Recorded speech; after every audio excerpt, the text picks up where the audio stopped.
Good morning and welcome to Daily Game Design. I'm your host, Scott, with Tabletop Games. So I updated the rule book for ADRA HQ last night, and I'm going to have a look at that and kind of talk through some of the changes I think are helpful and important. We also met for the retreat. Yesterday was kind of a crazy day. I was dealing with a migraine or something. I don't know if it was food poisoning. I don't know what was going on, but I had a really crazy headache and a little bit sick to my stomach through the morning. And the thing is, we had music practice for a couple of hours. It turned out to be like a 3-hour practice for convocation. And so I was just kind of pulling out of whatever was going on there. And then I got home, rested for a little bit, and then we met for the retreat. Anyway, really encouraging discussion with the retreat.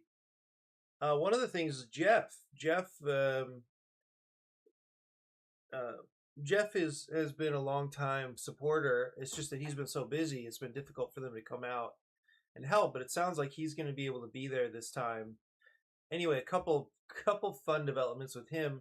One is that he's connecting with a bunch of the military folks, emailing them about the event. And it'd be great to have more military involved because that's an audience that would be a great fit for us. I think it'd be tough to integrate them, and I think that's why it's great we have a team that's being more thoughtful about that this time. I mean, it's too bad that a lot of them, so many of them, come and go so fast. But anyway, so Jeff said he reached out to a bunch of military leadership. It's awesome. And then another thing was that he's got this like screen printing stuff, so we can do t-shirts.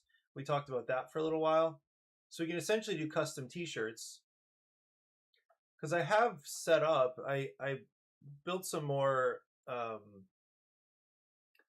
I made some more t-shirt designs in Printful, which connects to my website. So we can, you can grab a t-shirt that way. But the thing is, it's way less financially helpful than it would be we buy the blanks and then people just say what they want on their t-shirt during the retreat and we make it right there. So I updated a few of these things. Like I made these hats, these 2 t-shirts. I updated these t-shirts. This is an older Tabletop Games hat. And then I added some poker playing cards because why not? I don't know that anybody's going to buy this stuff, but it's here at least. So you could pre-order it. And then the final thing that was a fun, I was glad to have the suggestion. He was pretty much, he brought up the nonprofit topic again. And he's not the first one. Ryan Hignite and I talked for a while about the benefits of a nonprofit and how it's really not too bad if you get, just get the paperwork out of the way and the upfront fees. And make sure we have a board, and the board just has to it actually sounds very, very doable. Almost like easy, as long as we get the startup cost. And just the doors that open, the benefits that come with that. Of course, it comes with accountability too. But the thing is, I mean, the big one is financial accountability and transparency. And we're already like that. So I already posted to our Facebook group that we've made $44 in 3 years. So I'm not at all averse to financial transparency. Anyway, that was a nice conversation to have. And I think we'll do it. I think after this retreat, we'll take steps to become a nonprofit. That actually reminds me, I don't want to forget, but I'm going to message my friend to see if their nonprofit, I'm just going to pop that over here, to see if their nonprofit is ready to go.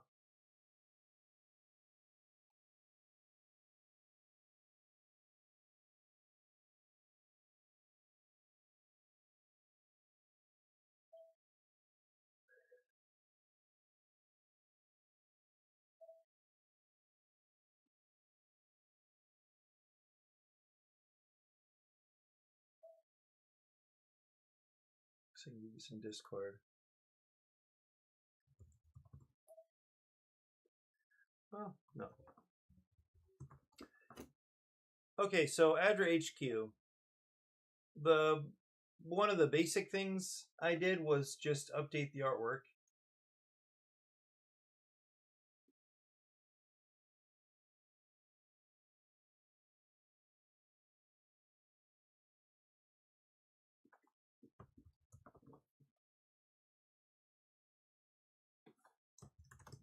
I'm just asking Amory about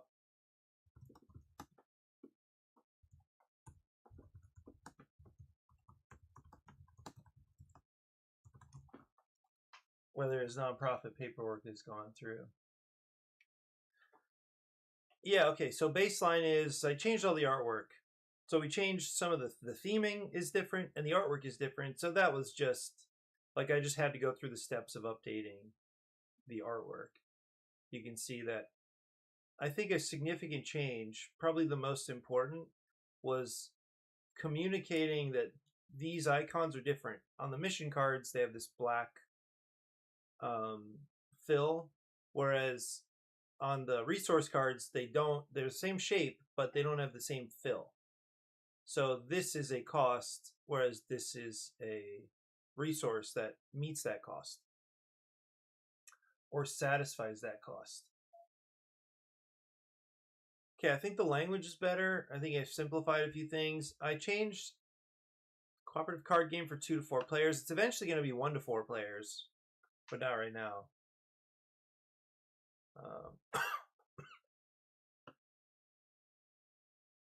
Your team acts as a logistics team deploying resources. So this is the difference in theming here.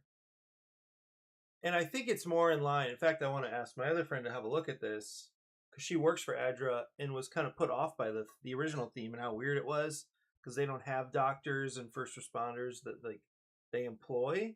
And so it was weird that you were playing as a first responder, but somehow you were supposed to be connected to ADRA. It was weird. So instead, what we did is we focused on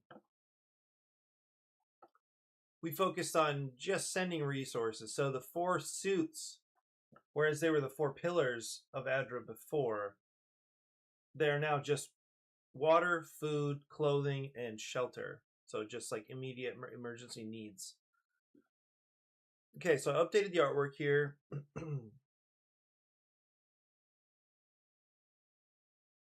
I eliminated event cards. So they're just gone. They're gone out of the game. There would have been one more component type over here. I think we had like 6 or 7 event cards, something like that. I just found that it was not worth the juice was not worth the squeeze. They were meant to solve a problem that they never actually solved, so it was just completely unnecessary. Treating them like an advanced variant was maybe something like that could kind of work, but it turned out that they were just unnecessary. So I took event cards out. And instead what we have is the 4 resource decks, the ADRA HQ card, and then just 24 global mission cards here. Mission cards, yeah. I don't think I changed anything here.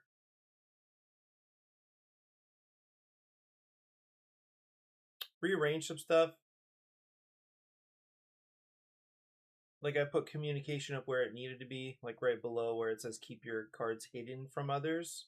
Note, communication. So the water, blue player. So I also like that these colors, they're just easy reference points. I can just treat them, as almost like a deck itself. The color, refer to the color rather than the resource, but that's because the resources are much more evenly distributed now. They're not perfectly evenly distributed, but they're more evenly distributed than they were before, and the reason for that is to do what the event cards were supposed to do, which was make it less likely that, especially toward the end of the round, when the piles are depleting, that you probably still have an icon that'll work somewhere. So it's not going to be perfect. There are still going to be players that have to just pass their turn. That's going to happen, but it's going to happen less often. So that's really important. I also, you know what I did too, is I just took out the beginner. I don't know why I did this. I had a beginner, like a beginner section, beginner gameplay section. Anyway, yeah, I changed the sections of the rulebook too. So components, setup, gameplay. There was some other weird structure I had. I don't remember why I did that. I changed the order here. It's funny, these little details that seem like they don't matter, but I think they matter a lot. So look at the face-up mission cards on the table. Can you play a card to any of them? See how to play a card below. I was tempted to move how to play a card up here, but then how to play a card,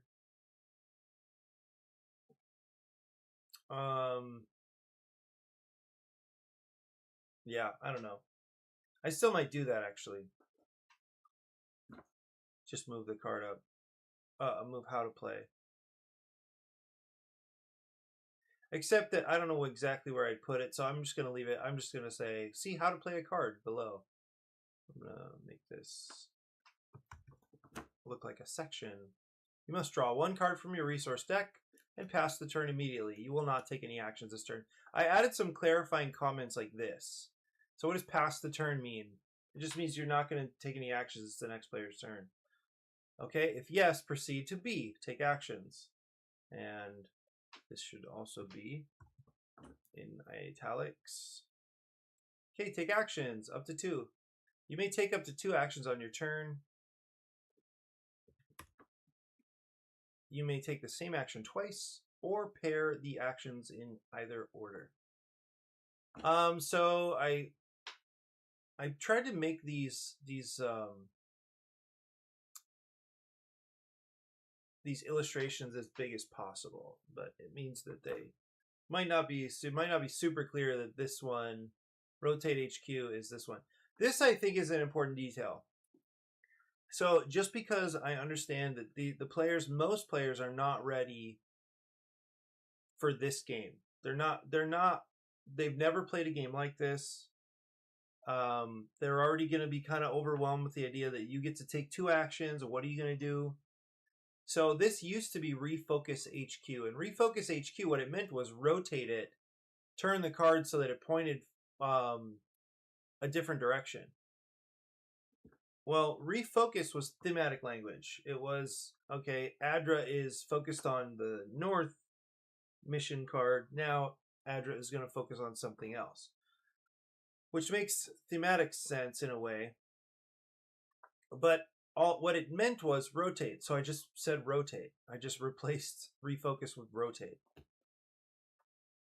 Yeah. And then I added these like little explanatory connections. That this is an example. In this example, the player rotates HQ from south to east. So, yeah, I cleaned up the icons a little bit. Okay, how to play a card. This, I think, is probably the worst part of the rulebook because it's just kind of dense rules explanation. I don't know. There might be a more intuitive way to describe this, but I don't know why. It seems like for somebody, if they're really not experienced with games, it is a little weird to think, okay, this icon, it counts, like the icon on my card, on my resource card, I have 2 icons, one of them matches and one of them doesn't. Can I play this card? Okay, you can, but it's just wasting icons. You're wasting an icon. Or if I have one shelter, how many shelters does it cover on this card? Well, it's just 1. Okay, but why? Well, so I know that for me, that's like, what? Are you kidding me? Like, obviously, there's one thing on the card that you're playing to the other card, so it just counts as 1. But so it's almost like I need more people to read through this rule book and blind test, play test the rule book, but we still haven't gotten the validation that the game is working yet. So anyway, we'll see about that later.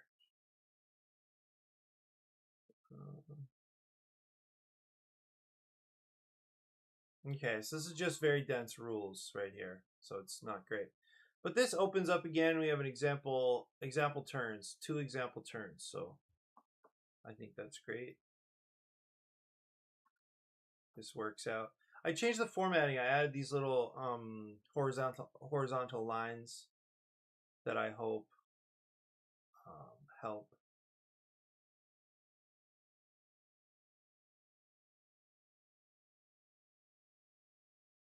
What in the world?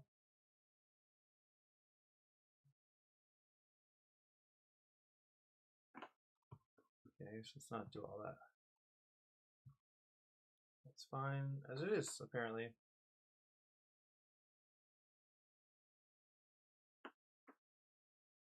All right, and I do think the artwork, even though this is going to change, but I think this suggested idea is better, right? That there's this dark and then light, so I think that's good. Okay, and then here's the section that just tells you what to do when you complete a mission card at the end of your turn, and then win and loss. For some reason, I had the advanced version above game end. I don't know why I did that. So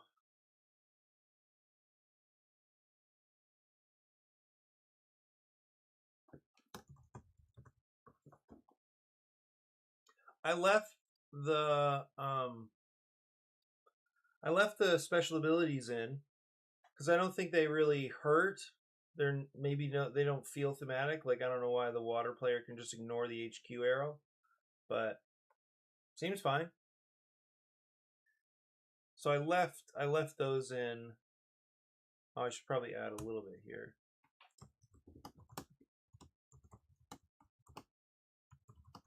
Except that each player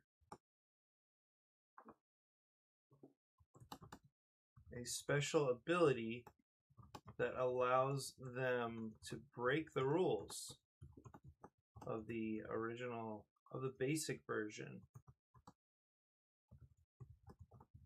of the game. Okay, cool.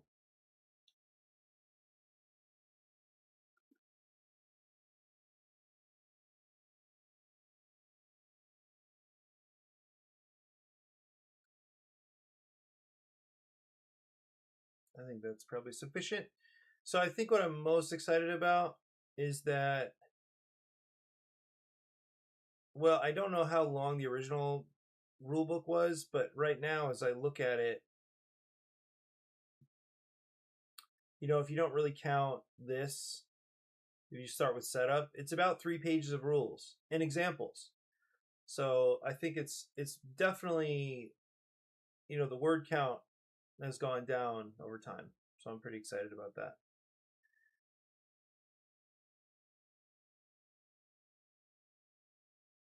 But yeah, I think that's it. So I emailed the group, and I know we're meeting tomorrow in the morning, so that'll be cool because we really haven't met about the game in a while. I know one thing I need to do is get this printed and play it again, like but it's like 100 cards, so I just haven't gotten up. I haven't felt up to it yet, or I guess I was hoping that at ADRA because I sent them the print and play, and I was hoping that they would get some more people to play. I don't know if that's going to happen. All right, I think that's good for now. I'm going to transition over to Party Wave. So last night I also revisited Party Wave. It was a little late. I probably should have just gone to bed, but I just had this question, like, how can I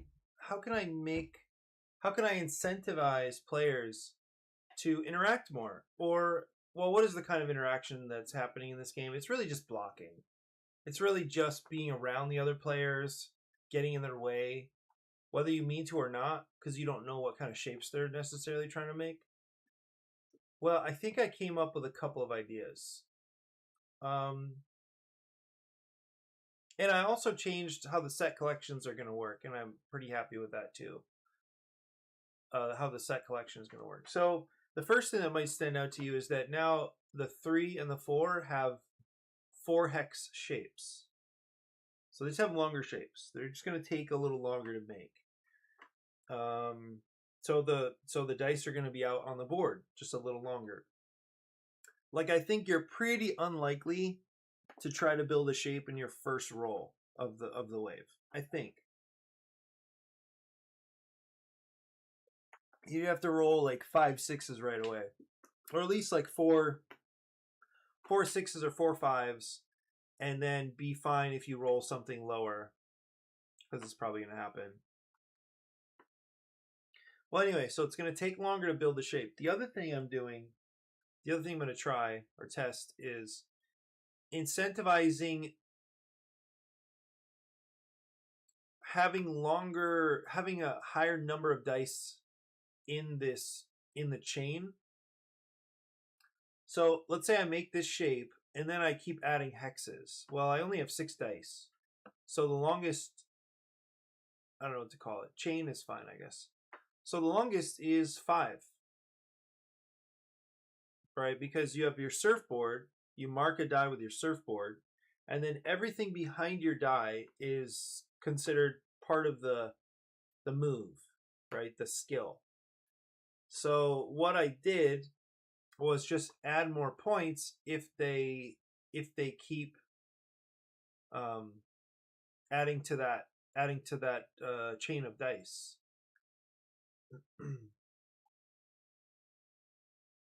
So I don't know if this is worth it. You know, if this is going to be worth the rules. But at least it should incentivize more incidental interaction.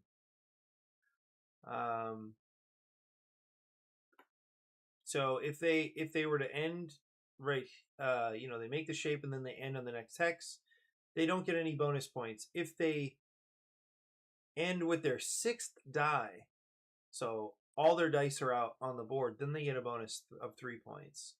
So the best, I mean, they can make, this could be a 9-point card. Additionally, I rearranged the set collection values so that this set, the 3s, is worth the most.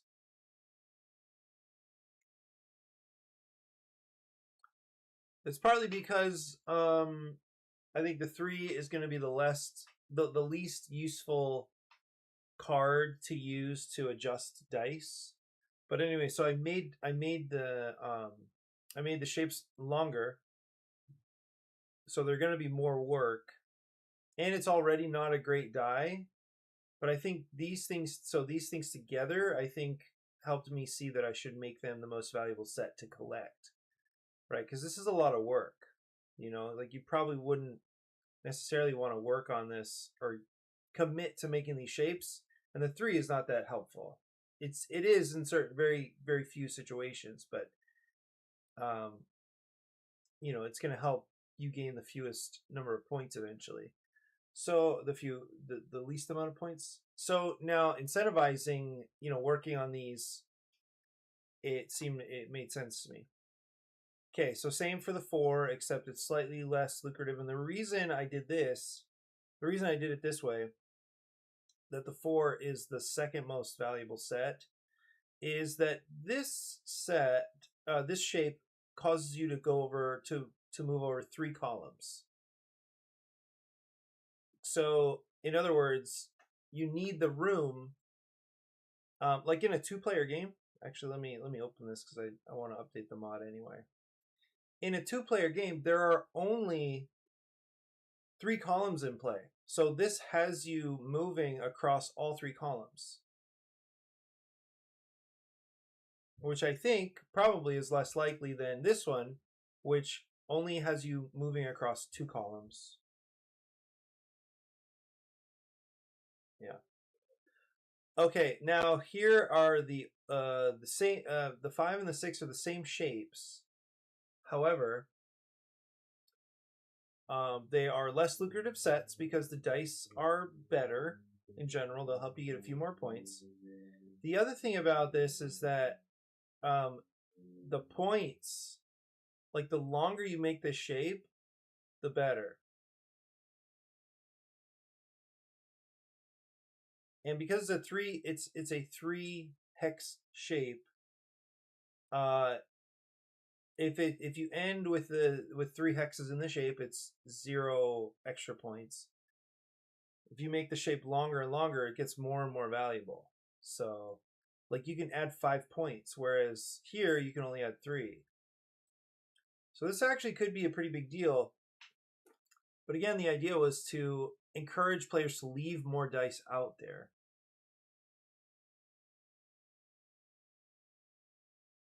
Yeah, so that's pretty cool. At least I think it's better. What I don't know yet is if like calculating this or like remembering to get points for all this is going to be worth it.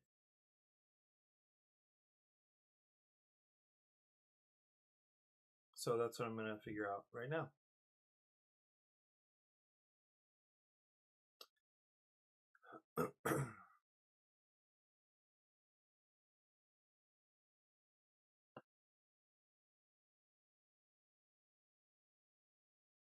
Okay, so I'm going to update the cards here.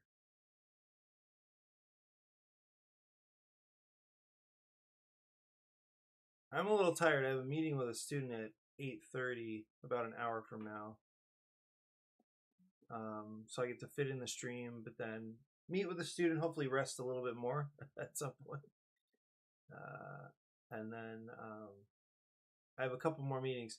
I'm a little sad. My friend Seth, who I lived with for 2 or 3 years, I think it's 3 years, he's visiting, and they're playing Magic this morning, and I just can't go because I have the meetings with students.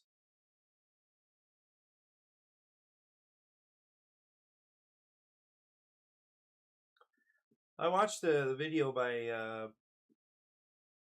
YouTuber and designer Pam Walls yesterday. It was kind of interesting. She has a list of publishers that are taking games, and she stepped through like 10 different publishers and their websites.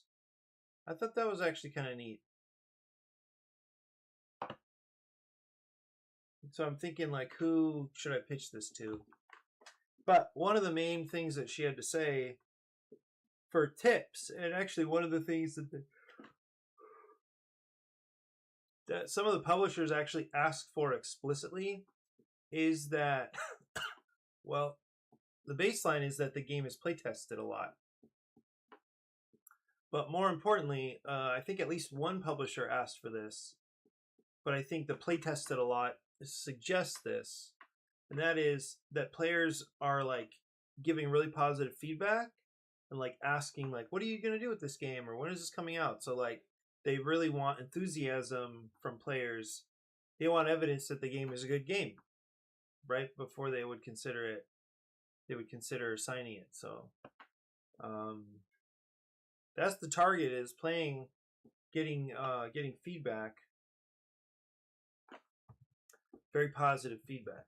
That's the target. Okay, I need to do some arranging here.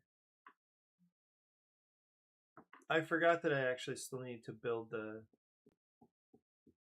Oh, I should close. I shouldn't use this. I need to update the deck in the deck editor.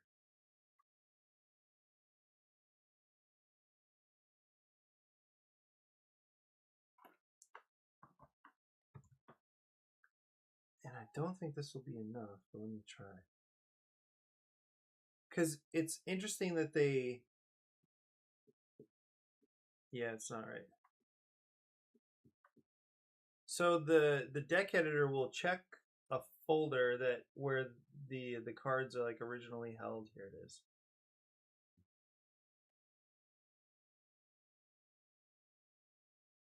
Wait a minute.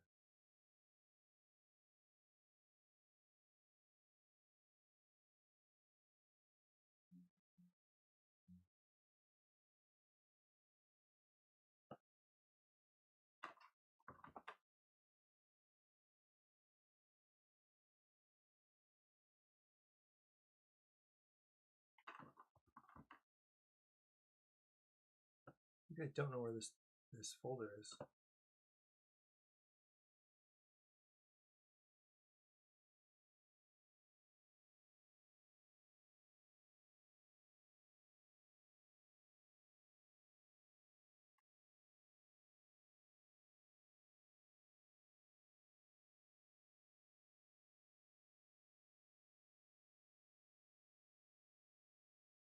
I don't know which folder it's checking right now. What is this one?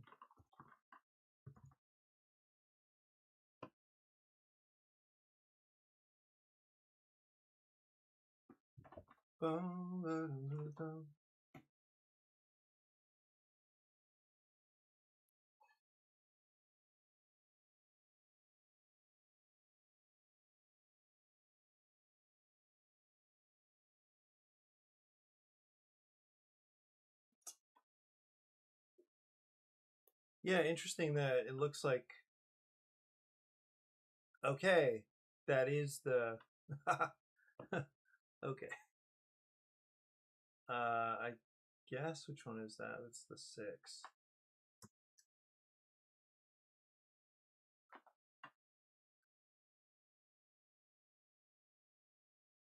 This rearranging doesn't matter at all. I'm going to do it anyway.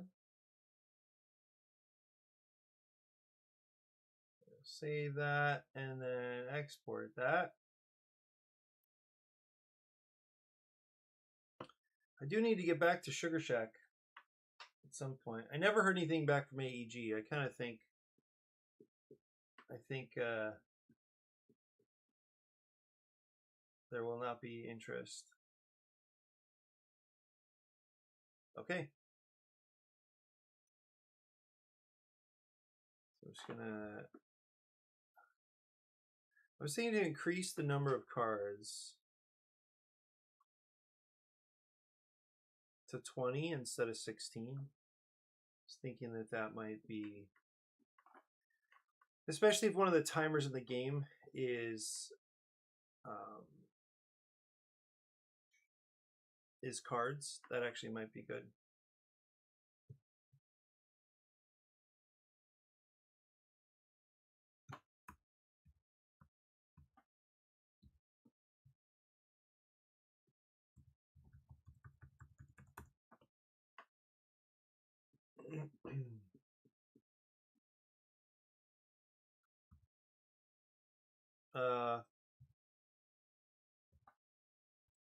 Definitely shuffled you.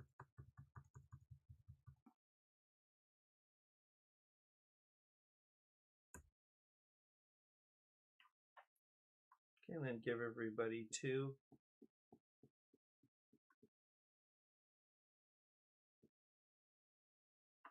Nice. Okay, I'll save that. Okay, my last chunk of time, I think I'm just going to play test and see how it goes.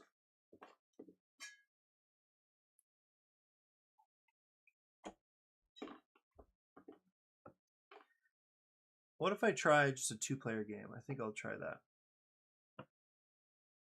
So I'll just do yellow and red. Let's roll for yellow.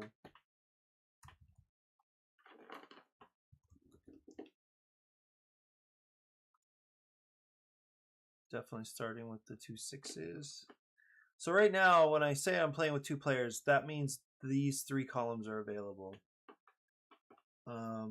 And I'll just start on this side for no particular reason.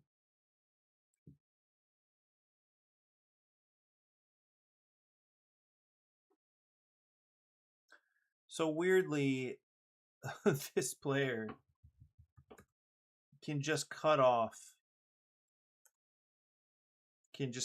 the other player. But I don't think I'm going to do that because I don't have... Should I keep going? Let's go again one more time. Wow.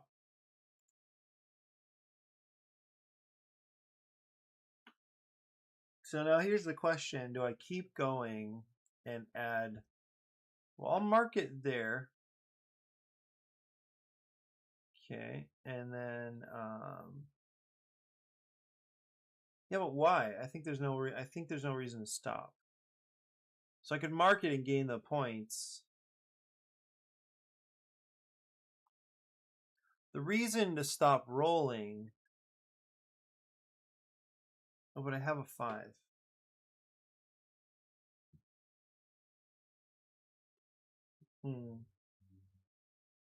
Why don't I just take the points?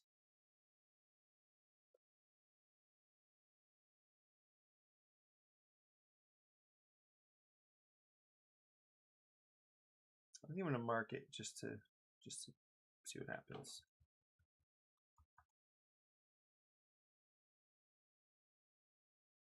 That was a 5. Okay, so this guy's actually gonna start. Oh, I guess the player would probably just pull a 3 or 4 and start down here, right?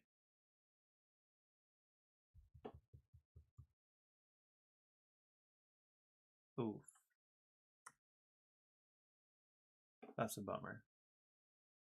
So what shapes can I make here? I can also make this. I think doesn't want to push. Just gonna mark it and go. Okay, 5 is not perfect, but I think this player probably doesn't want to risk rolling anything lower than 5. It also has 1 die left. Could turn it into a 5 because they have 2 5, but they want to save it for the set. So anyway, so it's a 4 die thing. First of all, this is 6 points because it's all 6s in the shape. So this player's going to claim this one. It's all 6s plus it's 4 dice, so it's 8 points. Okay, and these get cleaned up like before. Yep. All right, red. Let's see what you got.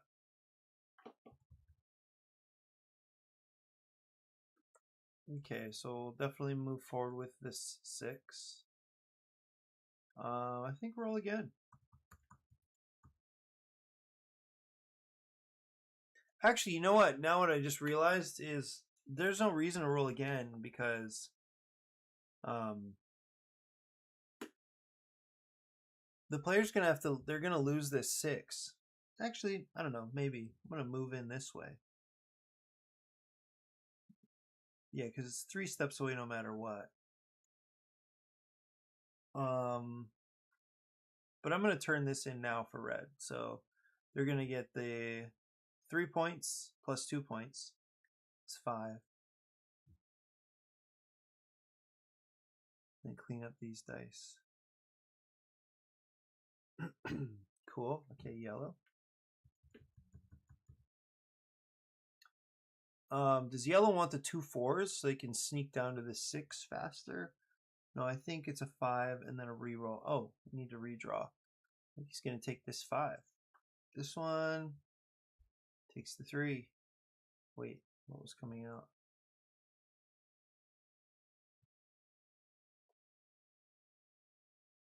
Okay, so we'll do the 5. And then roll. So ideally you get a whole bunch of 5s right now. Well, there's one more.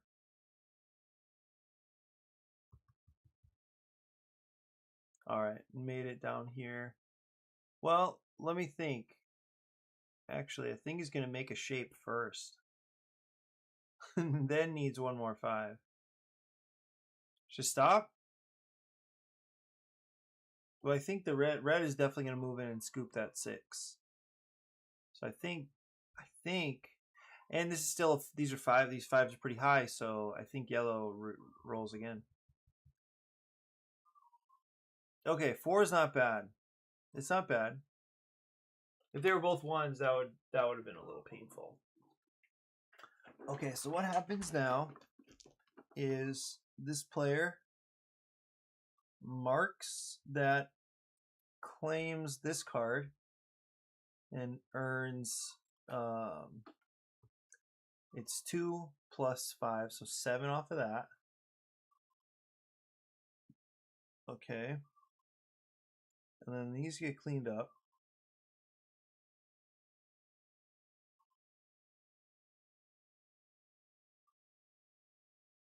Now earns 6 and 4, so 10 more. Yikes. Okay, and then gets out of the way. This ticks down to 4. And then red will go.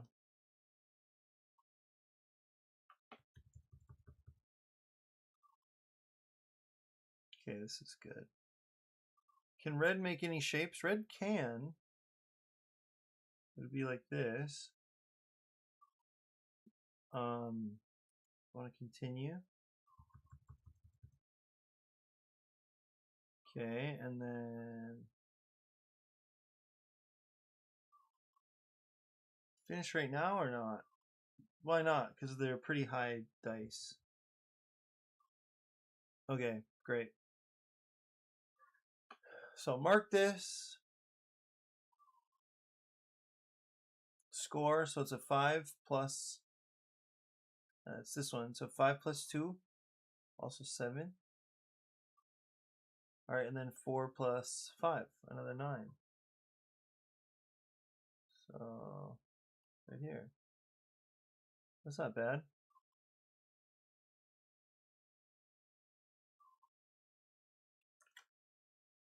And ending around the same time, so they're both starting the wave at the same time. That's kind of, I wonder how common that would be. I need to redraw. So wait, got this card. And then need to redraw for both. This guy, what's he taking? Another 5. It's already got 2 5s. This comes out. Why are there only, oh, these cards can actually drop down in here.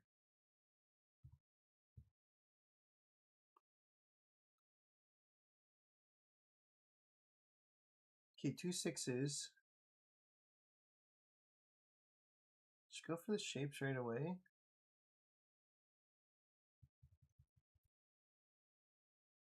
Whoa.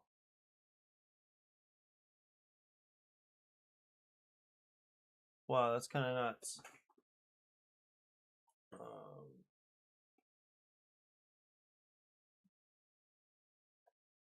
tempted to take that right now. I'm tempted to take that right now. And I think I might as well. Because I can do more shapes if I use fewer dice, right? So that's probably still thinking that holds. So I'm going to gain 6 points off of this.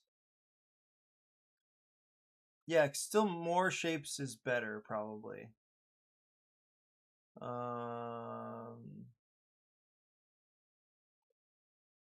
Let's do a big one. Did I score? What, 6 points, right, for yellow? So 31. Wow. Okay, red.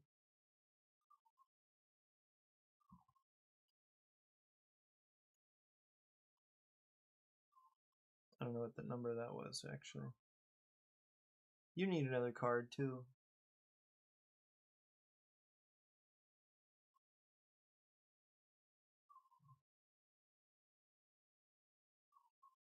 See, in this case, this is why 3s are tough, right? Because yellow's definitely in the way.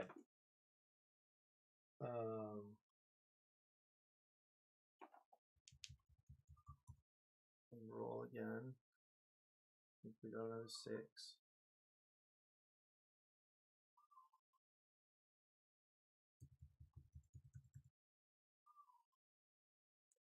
5. So trying to scoot down here into open water. The thing is, if there are no shapes, then I get stuck, right? Because I can't clean anything up. So what would I do in that case? Like, I'm already... Oh, you know what? Because I can make a 3 if I need to. No, I can't make a shape.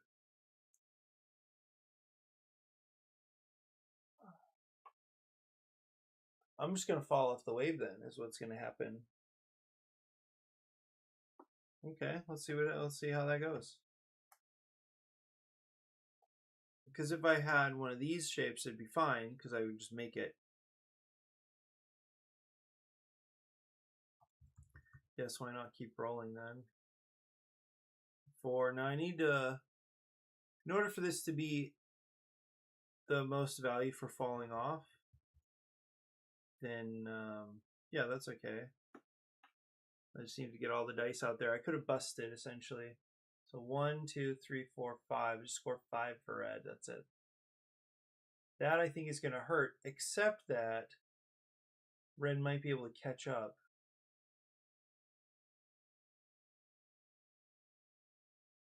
Going down the wave and just do another wave. Right?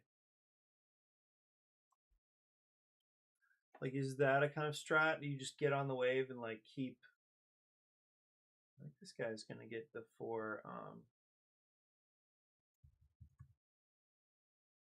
Ooh. It's going to go for the 4th 5 here.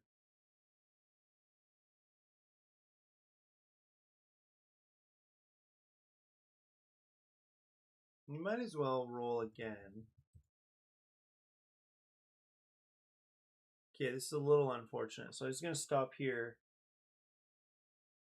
Okay, so it's going to score 4 off of the wave because that's the highest number in the dice chain here.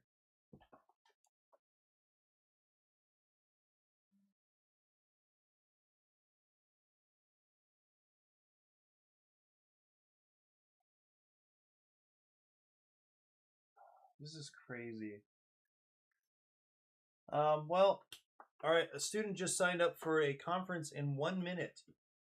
So that's it for me. I'll need to transition away, but this looks kind of promising. There's a little bit more blocking, maybe not a lot more, but maybe with more players as well. We'll see how that goes. Anyway, okay, thanks for hanging out. I'll see you soon. Bye-bye for now.